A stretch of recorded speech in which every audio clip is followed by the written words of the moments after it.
जय हिंद मेरे प्रिय विद्यार्थियों। स्वागत है आप सभी का अव्यांश आदर्श ज्ञानोदय के इस मंच पर, जिसमें हिंदी साहित्य और हिंदी व्याकरण का समग्र अध्ययन करवाया जाता है। आज हम उपस्थित हैं हिंदी के युगांतकारी कवि रामधारी सिंह दिनकर के महाकाव्य कुरुक्षेत्र के प्रथम सर्ग की व्याख्या लेकर। कुरुक्षेत्र केवल युद्ध भूमि का नाम नहीं, यह मनुष्य के अंतर मन में उठने वाले संघर्षों का भी प्रतीक है। दिनकर जी विश्व युद्ध के बाद की मानव सभ्यता से प्रश्न पूछते हैं, क्या हिंसा से कभी शांति मिल सकती है? क्या युद्ध भले वह धर्म के नाम पर हो, मानवता को बचा सकता है? आज हम एक एक बिंब, एक एक पंक्ति के पीछे छिपी दार्शनिक दृष्टि, मानवीय करुणा और नैतिक चेतना को समझेंगे। चलिए आरंभ करते हैं प्रथम सर्ग की यात्रा से, जहाँ सारी सभ्यता अपने ही रक्त के भार से कांप रही है। कुरुक्षेत्र रचना एमए पाठ्यक्रम में रखा गया है, अतः आप सभी इसे ध्यान से सुनेंगे। यदि आप लोगों को इसका पीडीएफ चाहिए तो डिस्क्रिप्शन में टेलीग्राम का लिंक दे दिया गया है, आप उसमें जाकर इसका पीडीएफ प्राप्त कर सकते हैं। अब हम लोग आगे बढ़ते हैं कुरुक्षेत्र रामधारी सिंह दिनकर जी के महाकाव्य प्रथम सर्ग की व्याख्या की ओर। कुरुक्षेत्र रचना का प्रथम जो पंक्तियां हैं वो हैं, वह कौन रोता है वहाँ इतिहास के अध्याय पर, जिसमें लिखा है नौजवानों के लहू का मोल है।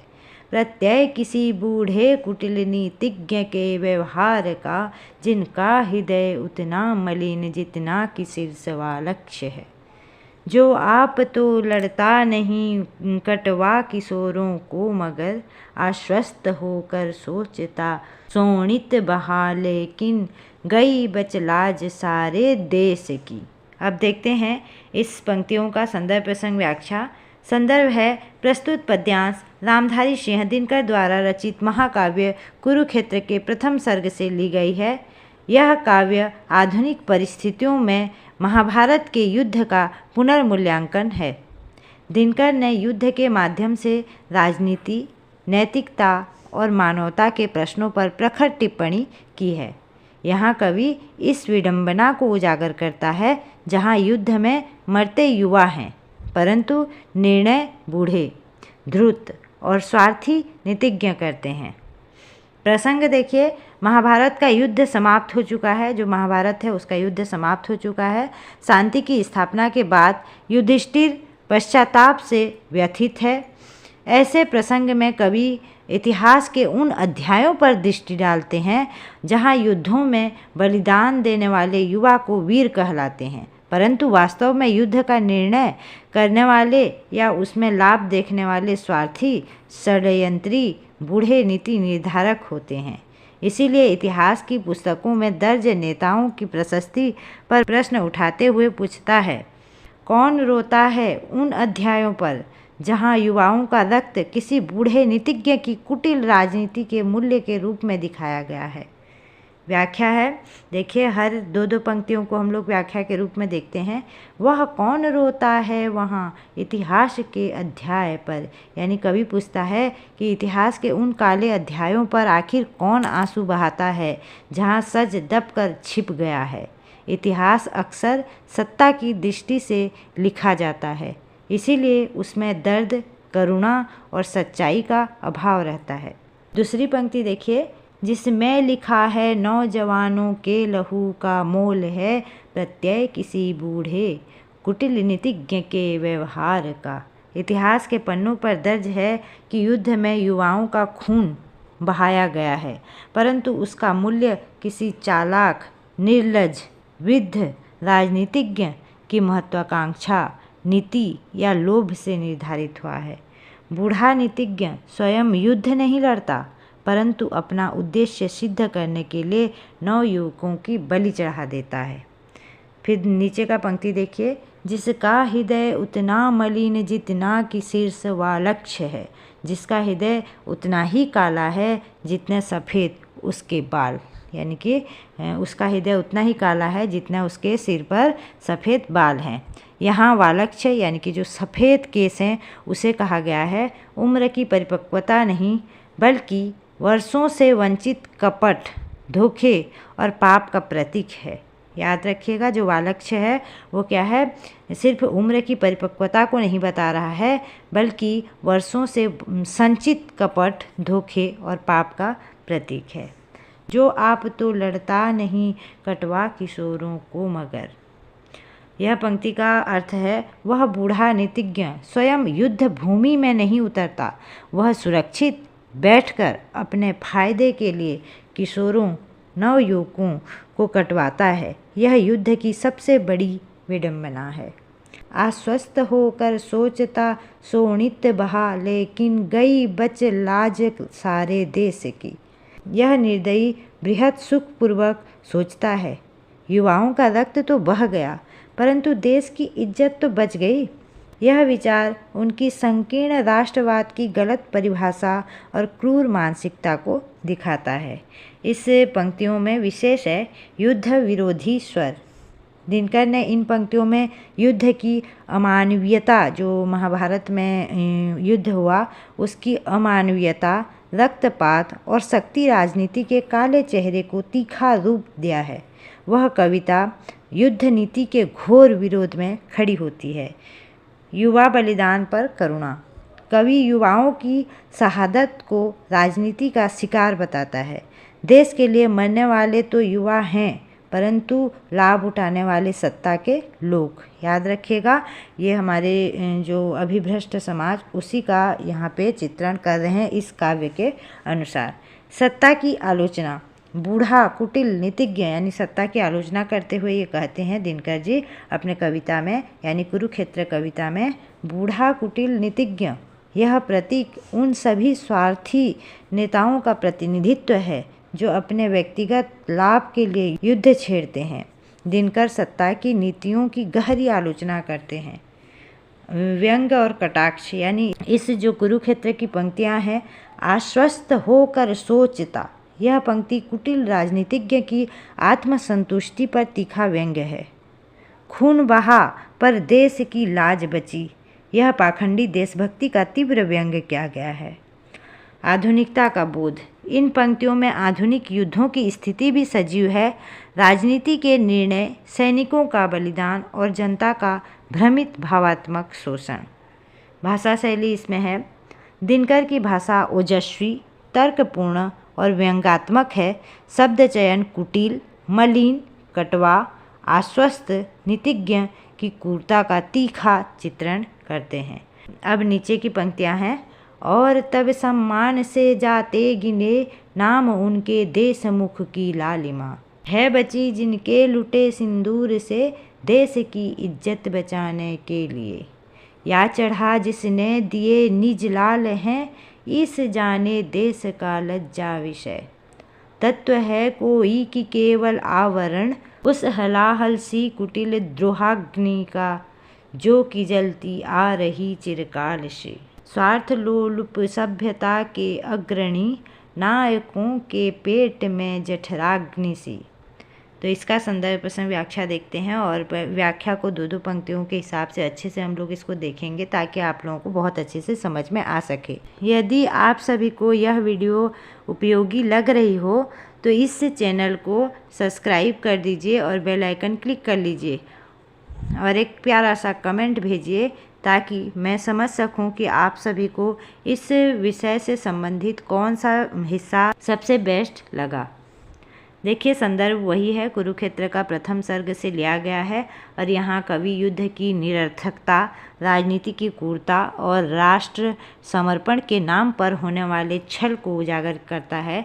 प्रसंग है, इन पंक्तियों में कवि यह बताता है कि इतिहास में जिन वीरों के नाम सम्मान से दर्ज किए गए हैं, उनकी शहादत का वास्तविक कारण क्या था। क्या सचमुच वे देश की लाज बचाने मरे, या किसी स्वार्थी राजनीति के आवरण के नीचे उनका बलिदान केवल भ्रम बना दिया गया। अब देखिए, हम लोग जो ऊपर पंक्तियाँ देखिए, दो पंक्ति करते हुए हम लोग इसका व्याख्या देखेंगे।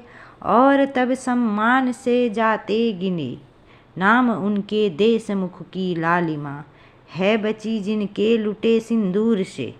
कवि कहता है कि इतिहास में जिन वीरों के नाम गर्व से लिखे गए वे वही थे, या जिनके घरों के सिंदूर अर्थात उनकी पत्नियों का सुहाग युद्ध में लुट गया। देश की लालिमा बची कहकर गौरव दिखाया जाता है, पर वास्तव में यह लालिमा उन्हीं परिवारों के आंसुओं और बलिदान से बनी थी कि इस महिमा मंडन पर सवाल उठाता है। क्या यह सच्चा सम्मान है या पीड़ा को गौरव का आवरण? देश की इज्जत बचाने के लिए या चढ़ा जिसने दिए निज लाल हैं। कवि का प्रश्न तीखा और मार्मिक है। क्या वे वीर सचमुच देश की इज्जत बचाने मरे थे, या फिर वे माताएं, वे पिता, वे घर जिन्होंने अपने लालों को बलिदान किया, उन्हें देशभक्ति के नाम पर बस ढांढस दिया गया? दिनकर यहाँ युद्ध बलिदानों के पीछे की वास्तविकता को उजागर करते हैं। इस जाने देश का लज्जा विषय तत्व है कोई कि केवल आवरण, उस हलाहल सी कुटिल द्रोहाग्नि का। कवि कहता है, केवल भगवान ही जाने कि देश की लाज जैसा विषय वास्तव में कोई ठोस तत्व है भी या नहीं। कहीं ऐसा तो नहीं कि देश की इज्जत केवल एक आवरण, एक पर्दा है जिसके पीछे कुटिल राजनीति का जहर छिपा है, यानी असली कारण सत्ता की महत्वाकांक्षा है, पर उसे छिपाने के लिए देशभक्ति का झंडा उठा दिया जाता है। जो कि जलती आ रही चिरकाल से स्वार्थ लोलुप सभ्यता के अग्रणी नायकों के पेट में जठराग्नि सी, यह द्रोहाग्नि सदियों से जल रही है। उन नेताओं, शासकों, सभ्यता के अग्रणी नायकों के भीतर जो स्वार्थ के भूखे हैं, उनके पेट में महत्वाकांक्षा की आग जठराग्नि की तरह धधकती रहती है। उन्हीं की भूख मिटाने के लिए युद्ध होते हैं और बलिदान देते हैं नौजवान। इसका विशेष है बलिदान की वास्तविकता का उद्घाटन। यानी दिनकर इस कुरुक्षेत्र रचना की इन पंक्तियों में बलिदान की वास्तविकता का उद्घाटन करते हुए कहते हैं, दिनकर युद्ध बलिदान के महिमा मंडन को चुनौती देते हैं और बताते हैं कि असली कीमत घरों, परिवारों और माताओं ने चुकाई है। देश की लाज का राजनीतिक इस्तेमाल।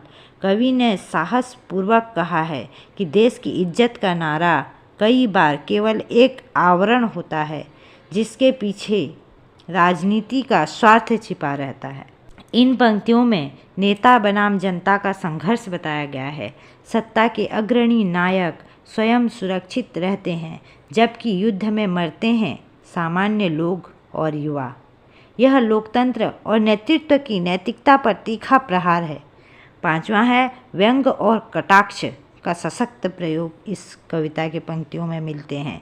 जैसे आप देख सकते हैं, दिनकर ने प्रश्नों और प्रतीकों जैसे कि सिंदूर, हलाहल, जठराग्नि के माध्यम से सत्ता की कुटिलता को उजागर किया है। मानवीय करुणा और नैतिक दृष्टि। इन पंक्तियों में युद्ध की त्रासदी से अधिक परिवारों का दर्द, माताओं की पीड़ा और इतिहास के छल का नैतिक विश्लेषण किया गया है। भाषा की ओजस्विता और मार्मिकता देखते ही बनती है। दिनकर जी की शैली यहाँ अत्यंत गंभीर, व्यंग्यपूर्वक और दार्शनिक है। हर पंक्ति समाज के नैतिक द्वंद्व को चुनौती देती है। अब आगे की पंक्ति को देखते हैं। विश्व मानव के हृदय निर्द्वेष में मूल हो सकता नहीं द्रोहाग्नि का। चाहता लड़ना नहीं समुदाय है, फैलती लपटें विषैली व्यक्तियों की सांस से। हर युद्ध के पहले मनुज हैं सोचता क्या शस्त्र ही। उपचार एक अमोघ है अन्याय का, अपकर्ष का, विष का, गरलमय द्रोह का। संदर्भ वही है, कुरुक्षेत्र का प्रथम सर्ग से लिया गया है और इसमें कवि मनुष्य की प्रकृति, युद्ध का मनोविज्ञान और राजसत्ता की भूमिका पर गहन चिंतन प्रस्तुत करता है। प्रसंग है, कवि यह स्पष्ट करता है कि युद्ध मानव हृदय की स्वाभाविक प्रवृत्ति नहीं है। युद्ध तभी जन्म लेते हैं जब कुछ कुटिल, महत्वाकांक्षी और विषैले स्वभाव के व्यक्ति समाज के भीतर घृणा की ज्वाला भड़काते हैं। इस प्रसंग में दिनकर मनुष्य की शांति चेतना और युद्ध पूर्व मानसिक संघर्ष को उकेरते हैं। व्याख्या देखते हैं दो दो पंक्ति लेते हुए। जिस तरह से हम लोग ऊपर देखे, बहुत ही विस्तार से विस्तृत अध्ययन कर रहे हैं हम लोग। समय ज़रूर लगेगा, एक क्लास में नहीं हो पाएगा, तो मैं दूसरे क्लास में आप लोगों के लिए पार्ट 2 करते हुए लेकर आऊँगी, लेकिन बहुत ही विस्तार से अध्ययन करवाऊँगी ताकि आप लोग परीक्षा में बहुत अच्छे नंबरों से उत्तीर्ण हो सकें। व्याख्या देखिए, विश्व मानव के हृदय निर्द्वेष में मूल हो सकता नहीं द्रोहाग्नि का। ये जो पंक्ति है, कवि कहते हैं कि संपूर्ण मानवता के हृदय में मूलतः कोई द्वेष नहीं होता। मनुष्य का स्वभाव शांति, प्रेम और सह अस्तित्व की ओर झुका रहता है। इसीलिए मनुष्य के भीतर स्वयं से युद्ध की दोहराग्नि जन्म ही नहीं लेती। यह प्राकृतिक नहीं, थोपे जाने वाली आग है। यानी जो दोहाग्नि है, दोहाग्नि, यह थोपे जाने वाली आग है। चाहता लड़ना नहीं समुदाय है, फैलती लपटें विषैली व्यक्तियों की सांस से। समाज स्वयं युद्ध नहीं चाहता, यानी कोई भी समाज स्वयं युद्ध नहीं चाहता कि युद्ध हो और विनाश हो। सामान्य जनता की आकांक्षा शांति और विकास होती है, परंतु युद्ध की ज्वाला फैलती है कुछ जहरीले, कुटिल और महत्वाकांक्षी व्यक्तियों की उग्र वाणी, भयानक विचारों और स्वार्थी सांसों से। यानी युद्ध जनता का नहीं, कुछ शक्तिशाली व्यक्तियों की महत्वाकांक्षाओं का परिणाम होता है। आप लोग बहुत अच्छे से जानते हैं, और क्या खूब कहे हैं दिनकर जी, जब युद्ध होता है तो सबसे पहले आम जनता उसमें घसीटते हैं, उसके बाद बड़े आदमी। ठीक है, हर युद्ध और कारण बड़े लोगों का ही होता है। हर युद्ध के पहले द्विधा लड़ती उबलते क्रोध से। युद्ध शुरू होने से पहले मनुष्य का मन कठोर द्वंद्व से गुजरता है। एक और है क्रोध, प्रतिशोध और आक्रोश का, दूसरी ओर है करुणा, विवेक और मानवीयता। इस प्रकार मन में एक तीव्र संघर्ष होता है, क्या युद्ध किया जाए या नहीं। हर युद्ध के पहले मनुष्य है सोचता, यानी हर युद्ध से पहले एक मनुष्य सोचता है, क्या शस्त्र ही उपचार एक अमोघ है, अन्याय का, अपकर्ष का, विष का, गरलमय द्रोह का। कवि कहता है कि हर युद्ध से पहले मनुष्य सोचता है, क्या सचमुच हथियार ही अन्याय का अंतिम अचूक अमोघ उपचार हैं?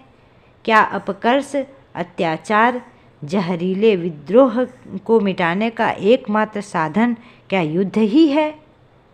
यह प्रश्न मानव चिंतन की गहराई को दिखाता है।